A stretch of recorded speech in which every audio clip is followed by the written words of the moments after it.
Happy Monday, everyone. Thanks for joining us for West Seattle Daily Episode 34, brought to you by Seatown Real Estate. I'm your host, Christian Harris. I can't believe it's already the last week of February. It felt like January slowly moved forward with lots of time to spare, and February has quickly come and gone. This week, for Monday Motivation, we thought it would be a good idea to start things off by revisiting our intentions for 2020 and refocusing for the month of March. What goals did you set for the beginning of the new year? Have you completed any? Have you found it easy or hard to stay focused? Which goals do you find yourself avoiding? While the goals we set for ourselves are important, I would argue that it's more important to understand why we have set these goals. Understanding our motivation behind our goals is really key. You can think of two different driving forces as either intrinsic goals or extrinsic goals. Intrinsic goals are all about doing or pursuing something that's personally meaningful to you, based on truth and in line with the nature of the universe.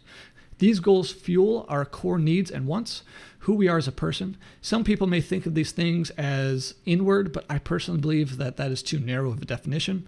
We need to think outward in the sense of what is the larger meaning and purpose of life. What are we here on earth for? How are we intrinsically tied to the physical and spiritual world around us and in us? Examples may include your passions, interests, core values, relationships, personal growth, core human needs for meaningful relationships, and physical health. Extrinsic goals will help you achieve something outside of yourself in the sense of being externally motivated. They're often about obtaining other people's validation and approval or external signs of self-worth. They're about polishing your public image, becoming famous, getting rich, or seeking power over others. They're all focused on the prize at the end of the journey, the finish line, if you will. They're about getting a certain outcome while not appreciating or even while neglecting the process of getting there. An extrinsically motivated person looks at something as a means to an end. It's about the outcome, not the process. Let's look at a couple of examples of these motivators. You'll get what I mean in a second.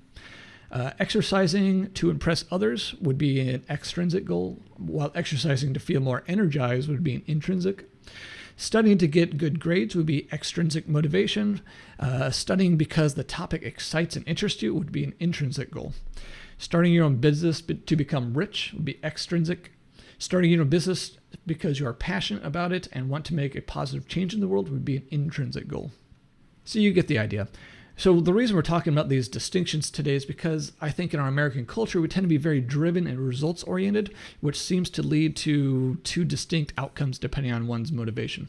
People driven by extrinsic goals tend to not be very happy or fulfilled, even when they may reach great levels of success and wealth. They tend to actually be associated with narcissism, anxiety, depression, poor mental health in general, and even poor social functioning. They're living out of a worldview that believes, once I get blank, then I'll be happy and satisfied. And I think to a degree, we all suffer from this mindset, even if we know it to be unhealthy. The problem with this thinking is there's no end to it.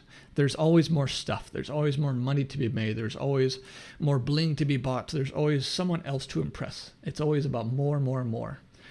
It's the pursuit of intrinsic goals that align ourselves with our larger purpose in the world that will bring satisfaction, peace, and happiness. As someone who personally believes in God, I believe that there's larger forces at work than just human effort in our individual pursuit of happiness. If we pursue the good of others and take time to enjoy the journey we are on in life, that is what ultimately leads to happiness and satisfaction that we are all seeking. Does any of this ring true for you? I'd encourage you to sit down this evening with your loved ones over a warm meal, some nice music, and think about your motivation behind your goals and write up your goals for the month of March. We'd love to hear what you come up with and hear your thoughts. Feel free to share your goals and thoughts with us in the comments, or you can DM me personally. Thanks for listening and have a great end of February.